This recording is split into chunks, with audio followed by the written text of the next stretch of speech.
Sandra Péniel, vous allez nous donner aussi de l'émotion, ça c'est sûr, à votre manière.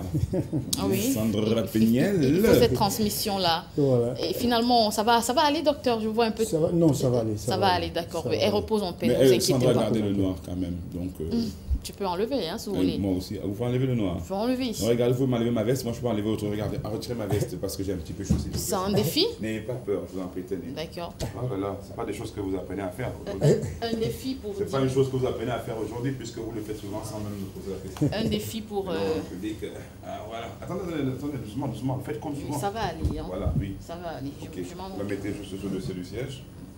Merci. Merci.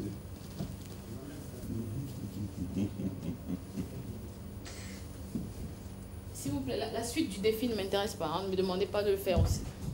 La suite? Non. Sauf si vous voulez que je retire aussi. Non, vous avez fait, mon attendez, je peux faire autre chose aussi. Voilà. Vous voyez comment Bill attend la suite? Il est prêt à ce que j'enlève ça Bill, aussi. Hein. Bill, je peux me fâcher. Hein. Je n'ai pas l'intention de faire quelque chose de spécial. Je vais juste me demander un peu. Il veut immortaliser, il ne veut pas rater ça, Bill. Ah, Bill, le bordelais. Bon, alors, retour sur le plateau. Merci beaucoup, Sandra Péniel, de m'avoir débarrassé un petit peu. Retour ici. Sandra, vous l'aviez dit quand j'évoquais ces problèmes liés aux testicules, justement, les testicules qui gonflent parce que les veines sont bouchées. Vous avez appelé ça varicocèle. Vous aviez raison. Ah, d'accord. C'est bien cela. D'accord. Docteur, c'est quoi exactement cette histoire de testicules qui gonflent, les veines qui se bouchent? Voilà, il faut dire, je voulais déjà dire bonjour à tous ceux qui nous regardent ce matin. Nous continuons avec la journée mondiale de la gentillesse. Voilà. Et ceci dit... Vous ne m'avez pas contredit quand même quand je disais que les garçons sont gentils. Non, et ça c'est vrai. Ça, je ne veux pas dire le contraire. Ils sont vraiment très cool. Alors, parlons de varicocèle. Ils ne sont même pas nombreux, les pauvres. Alors, parlons de varicocèle ce matin. Il s'agit bien évidemment de l'organe en charge, c'est-à-dire c'est les testicules. Et nous sommes censés ignorer le rôle que jouent les testicules. C'est une vraie machine. Hein? Une vraie machine en ce qui concerne la production de ce qu'on appellerait encore, je ne voulais pas dire sperme. Dans le sperme, on trouve ce qu'on appelle les spermatozoïdes. Voilà. Alors, si cet endroit ou encore cette partie souffre, dites-vous bien ce que ça peut causer. Voilà. Ça, vous l'avez dit tout à l'heure. Dilatation ou encore maladie des veines, les testicules. Voilà comment on peut encore appeler ça. Varicocèle, c'est une maladie des veines, voilà, qui mène justement à ces deux testicules parce que nous en avons deux, ça il faut le savoir. Alors, il faut dire que même quand les deux forcément ne peuvent pas être affectés, il faut dire le plus souvent c'est le côté gauche en ce qui concerne la varicocèle. Quand bien même le côté gauche est affecté, vous pourrez avoir un problème de production des spermatozoïdes. Ça c'est important de le savoir. Ou encore chez certaines personnes, cela pourrait être bilatéral, c'est-à-dire les deux testicules. Là, c'est encore plus grave. Ça, il faut le savoir. Voilà. Donc, varicocèle, il s'agit bien évidemment de la maladie des veines, des testicules. Voilà. Et comment se manifeste la varicocèle, docteur Laringemi? Voilà, il faut dire que nous avons deux signes majeurs, notamment la pesanteur. C'est-à-dire, ça pèse beaucoup plus en fin de soirée ou encore quand il fait chaud. Parce que quand il fait chaud, le sang, vous comprenez qu'il y a un problème il circule suffisamment, oui. Voilà. Donc ça pèse, vous allez sentir justement, il y a une pesanteur. Il y a une accumulation sanguine à cet endroit-là. Voilà, à cet endroit, beaucoup plus du côté gauche comme nous l'avons dit. Alors ça va peser et vous allez constater également un gonflement. Visible, hein, visible. Oui, c'est-à-dire assez prononcé. Volumineux. Oui, le volume du testicule, voilà, ça va prendre du volume. On peut avoir, je sais pas, ça gonfle doublement? Oui, doublement. Ça peut... Oui, doublement, ça peut faire le double. Le double? Oui, bien sûr. Même le triple peut-être? Ça va dépendre du grade, parce que nous avons 4 grades. D'accord. Okay. Voilà, ça va dépendre de ce grade. On aura l'occasion de revenir sur tous les grades. Voilà, c'est important. Voilà, pourquoi pas. D'accord. Voilà. Donc les signes, nous avons ça, la pesanteur et l'augmentation du volume de notre testicule. Voilà. Docteur, j'ai mis entre parenthèses, parce qu'on a parlé de sperme, parce que justement, ces testicules, c'est toute une machine, c'est les veines qui mènent, si vous regardez le schéma, c'est comme une usine qui fabrique, qui se régénère, qui fabrique des choses, qui s'auto, je ne sais pas, en tout cas, c'est vraiment une machine. Mais docteur, qu'est-ce qui peut provoquer justement cette maladie? Voilà, c'est vrai que les causes jusqu'ici sont méconnues. mais on nous fait savoir que c'est un problème de dysfonctionnement des valves dans les veines. Alors d'où on ne parlera pas de blocage en quelque sorte, d'où il y aura une perturbation de la circulation du sang. Donc les testicules ne vont plus recevoir, en autre terme, du sang. À ce niveau, il y aura un problème de flux sanguin.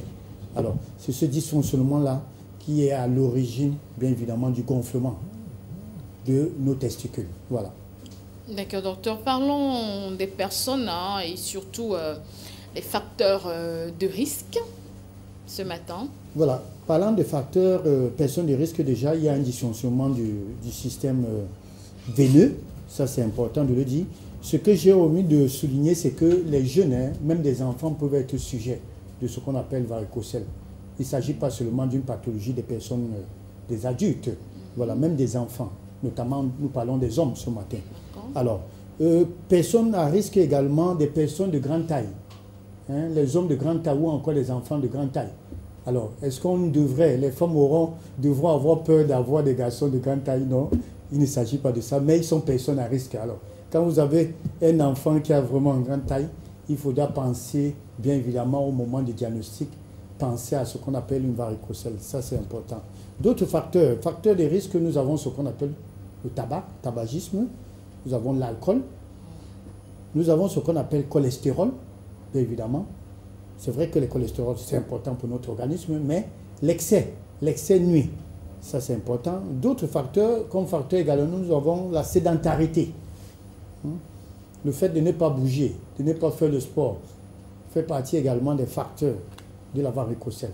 Voilà autant de facteurs dont nous pouvons être sujets. Et je n'oublierai pas ce que j'appellerai toujours la malbouffe. La malbouffe encore. Ça, c'est important. Voilà. D'accord, docteur. Alors, comment se pose le diagnostic? Est-ce qu'on peut également, ce matin, évoquer les complications? Est-ce qu'il y a une possibilité de noter des complications pour des personnes qui souffrent de varicocèle? Voilà. Parlant déjà du diagnostic, il faut dire que le diagnostic, elle est physique, c'est-à-dire la palpation. Donc, diagnostic physique. Physique, c'est-à-dire... À l'aide d'un appareil ou des doigts? Des doigts. Ah, des doigts. Le médecin va palper vos testicules. L'urologue. C'est bien. Ou encore un gynécologue. D'accord. Voilà. Va palper vos testicules. Alors, justement, à la recherche de cette dilatation-là de la veine, il va pouvoir le sentir entre les doigts. Ça, c'est important. Encore, pour pouvoir confirmer justement une varicocèle, on fera ce qu'on appelle une échographie. Des testicules, bien évidemment. Alors, ça permet justement de pouvoir confirmer ou affirmer la présence justement de ce qu'on appellera une varicocèle. Voilà comment le diagnostic est posé. Parlant des complications, oui. Alors, et je voudrais interpeller ces hommes-là qui nous écoutent ce matin. Ça, c'est très important. Il y a longtemps, c'est des femmes qui étaient toujours sur les bancs des accusés, c'est-à-dire quand on est à la recherche des enfants, c'est sur la femme qu'on tire.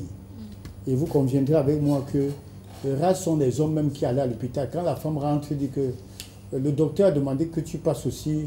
Il dit, moi je n'ai pas de problème. Alors je voudrais dire ce matin que complications possibles, varicocèle, il s'agit bien évidemment de ce qu'on appellera stérilité. Ça c'est important de le savoir.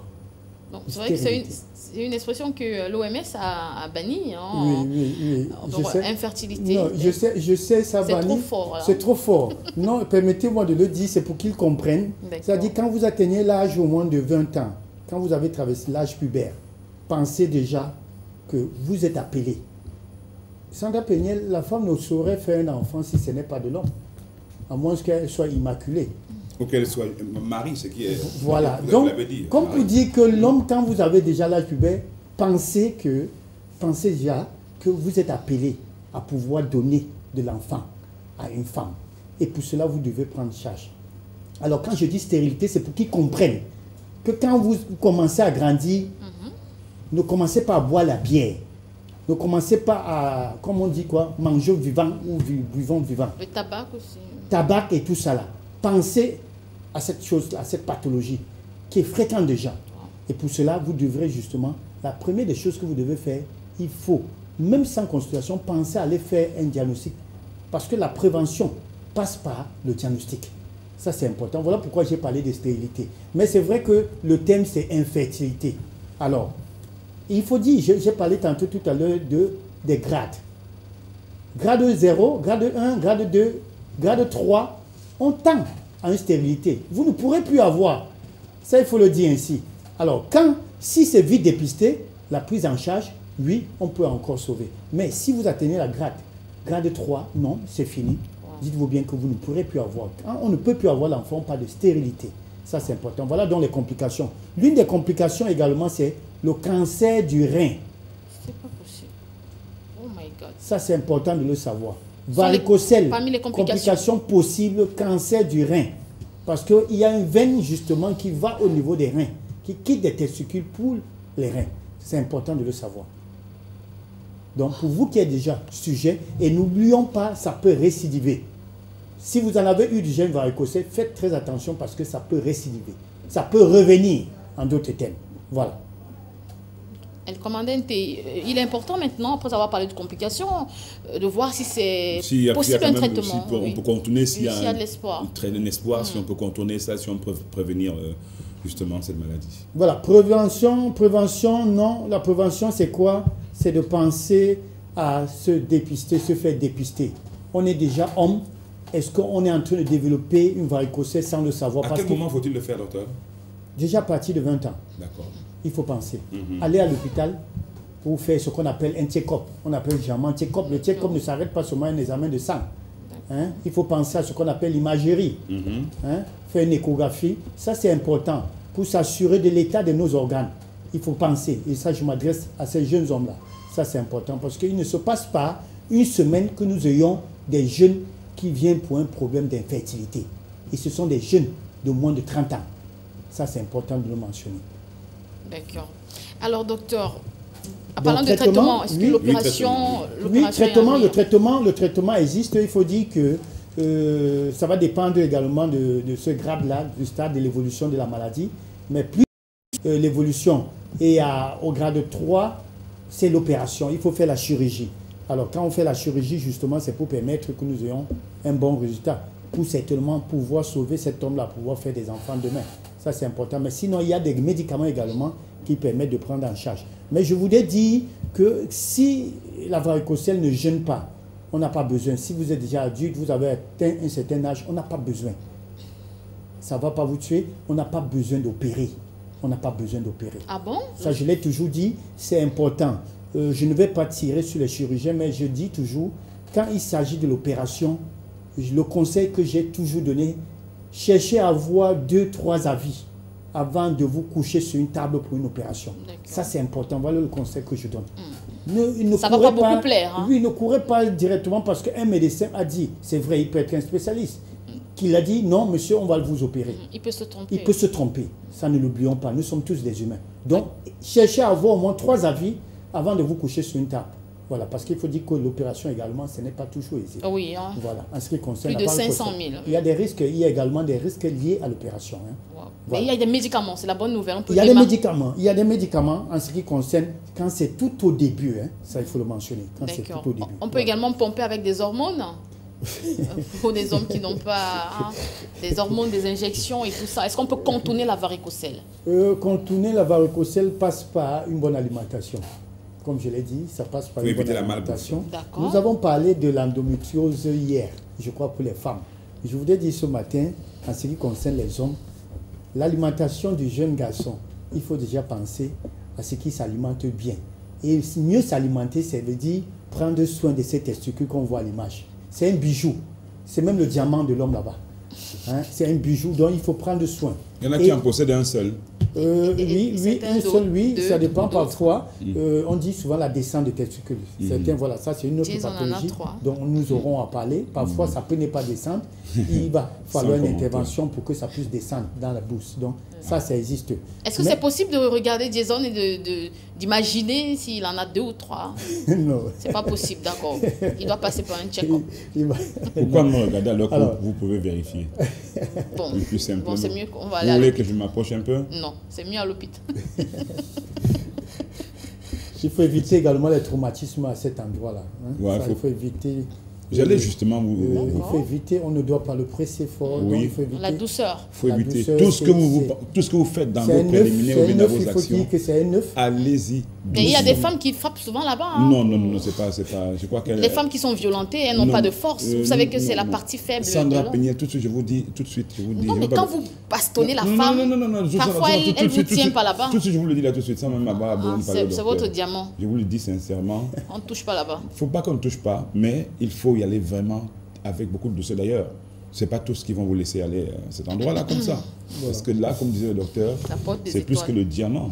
Vous n'allez pas venir brutaliser cet endroit. Il y en a qui brutalisent et puis vous allez brutaliser, le gars même d'abord mal pendant un bon moment.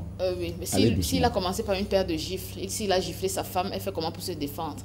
Oh là là. Quand on vous tient souvent là-bas, vous vous taisez. Ne donnez pas des coups de poing à cet endroit parce que ça, c'est de la folie. Non, donne pas les coups de poing, si. Je vous dis même ça, il fait passer de la folie encore. Et vous criez souvent. On a vu ça sur Facebook. Docteur, hein. Est-ce qu'il est bon, excusez-moi parce que là, pas de Facebook, mais non, on déconseille, ne touchez pas là-bas. Voilà. Si vous ne résistez pas au toucher, faites-le avec beaucoup de douceur. Ne croyez pas que c'est en faisant un peu fort là que ça va... Bon, je sais peut-être qu'il y en a qui préfèrent que ce soit un peu avec violence, j'en sais rien, mais si on parlait de moi, je dirais en douceur. Hein. Docteur, est-ce que le fait d'avaler du sperme, ça peut déranger? Oui. Pendant une fellation oui, je ne voulais même pas parler de fellation parce que figurez-vous, docteur, je ne parle même pas d'actes sexuels ici au pays, mais vous savez qu'il y a des traditions sexuelles dans le monde qui sont étranges. On extrait le liquide et on boit. C'est un jeune là-bas, je sais pas, dans un pays, à Zambia, dans un pays en Asie, vous voyez, les garçons, dès qu'ils ont 7 ans, ils sont arrachés à leur mère et vont vivre une autre vie pendant 15 ans. C'est-à-dire que 7 ans, ils reviendront à la même place à 17 ans. Donc ils vont vivre une autre vie pour devenir des garçons. Et ils doivent, dans leur initiation, boire du sperme des plus grands. Oui. Ils font ça en quantité et les gars boivent. Parce qu'on dit dans cette tradition que tant que vous n'avez pas, c'est l'expression qui dit, tant que vous n'avez pas mangé du pénis, vous n'avez pas la force. C'est exactement comme ça que ça se dit là-bas. Alors, pour ces enfants, avaler tant de sperme, docteur, c'est pas dangereux? Il faut dire déjà que c'est dangereux parce que ça va... C'est déconseillé même déjà. Mais ils continuent dans leur tradition de faire boire du sperme. Ça c'est vrai, c'est déconseillé. Médicalement, c'est déconseillé. Et ça, même pour ceux qui font les fellations et tout là. Et surtout que la nature, c'est vrai que le sperme en elle-même est nutritif et riche. Riche, ce n'est pas par voie orale. Hein. C'est justement parce que ce n'est pas le sperme que la femme arrive à concevoir. Il faut comprendre la chose. Parce que ce n'est pas parce que c'est riche. Et ça, je m'adresse même à ces femmes-là qui se servent de ça pour faire des... Vous appelez quoi? Des masques? Des masques sur le visage. Soit c'est pour combattre les saignes ou des rides. Parce qu'on lit beaucoup sur les réseaux, voilà. Faites très attention parce que ces spermes-là peuvent être contaminés. Et ça, vous le savez, quand on met sur la peau, alors s'il y a une lésion et tout, là également, vous allez choper une infection. Ça, il faut le savoir. Donc, c'est déconseillé, même pour ces femmes-là qui se servent des spermes pour faire des masques, c'est vraiment déconseillé. Surtout que ça peut porter beaucoup de bactéries ou encore des virus. Ça, il faut le savoir. Merci, docteur. En tout cas, cette tribu du Cambodge n'a pas encore compris ça et continue justement, ces gens-là, de faire durer leur tradition. Et ça court, c'est très sérieux. Les enfants à 7 ans sont arrachés donc à leur maman pour aller vivre une autre vie, pour devenir des hommes. Et à un certain moment, ils commencent à boire du sperme des plus grands. Donc, on leur donne ça en pot. Ils boivent pour être plus forts. Tout à l'heure, je vous donnerai d'autres informations sur les traditions sexuelles un peu insolites. Docteur, merci pour tout. Hein. Peut-être qu'il va sortir avec un conseil à donner. Est-ce qu'on peut guérir de la varicocèle à base avec des plantes? J'ai également eu dit que ce sont des oreillons. Lorsque on est enfant, on ne traite pas bien les oreillons, il peut avoir une répercussion sur la fertilité de l'homme. Maintenant, est-ce qu'il y a une possibilité d'emboliser le système, comme le commandant le dit souvent, pour guérir? Oui, je le disais tout à l'heure, on peut guérir du varicocèle et ça va dépendre également de l'évolution. Hein, du niveau, du degré de la maladie, ça c'est important de le dire. Et prévention, ça passe également par une bonne alimentation. C'est-à-dire il y a des aliments qui permettent de nourrir ou encore d'entretenir ces testicules, notamment des aliments riches en zinc, des huîtres, les fruits de mer, des crevettes, langoustes, voilà des aliments qu'il faut prendre. Mais ce que je voulais dire, c'est que éviter de donner à ces jeunes garçons qui ont atteint l'âge pubère du café, du thé, des excitants, des épices. Parce que le jeune garçon qui prend beaucoup des épices ou bien qui boit du café ou bien du thé ou encore l'alcool, il peut s'avérer que celui-là soit sujet à une varicocèle sans le savoir. Et à chaque fois qu'il va consommer justement ces aliments dont j'ai cité, j'ai énuméré tout à l'heure là, il va compliquer sa situation. Donc ça c'est important. Voilà pourquoi j'ai dit, à l'âge déjà de 20 ans, quand vous avez atteint l'âge pubère, il faut penser, le meilleur diagnostic, la prévention passe par le diagnostic. Allez d'abord faire ce test-là, ça c'est important pour vous assurer que vous êtes appelé. Vous pourrez faire des enfants demain, s'il faut le dire en un seul mot, avant de vous jeter dans l'alcool, dans la cigarette, dans la consommation des boissons énergétiques et tout ça. Voilà le conseil que je peux donner ce matin. Ça c'est très important. Et cessez de tirer sur des femmes quand il y a un problème d'infertilité. Vous également, les hommes, vous êtes concernés. Aujourd'hui, il ne s'agit pas seulement des femmes, tout le monde est concerné, hommes comme femmes. Alors, à chaque fois que vous aurez un problème d'infertilité, pensez également à la varicocèle. Il ne s'agit pas seulement des infections sexuellement transmissibles, chlamydia, mycoplasme et autres. Donc, pensez-y. Voilà le conseil que je vous donne ce matin. Voilà. Merci beaucoup, docteur, pour toutes ces informations. On va vous souhaiter de passer une très bonne journée en espérant vous revoir demain pour la dernière livraison de la semaine. Par la grâce de Dieu. Au revoir. Merci.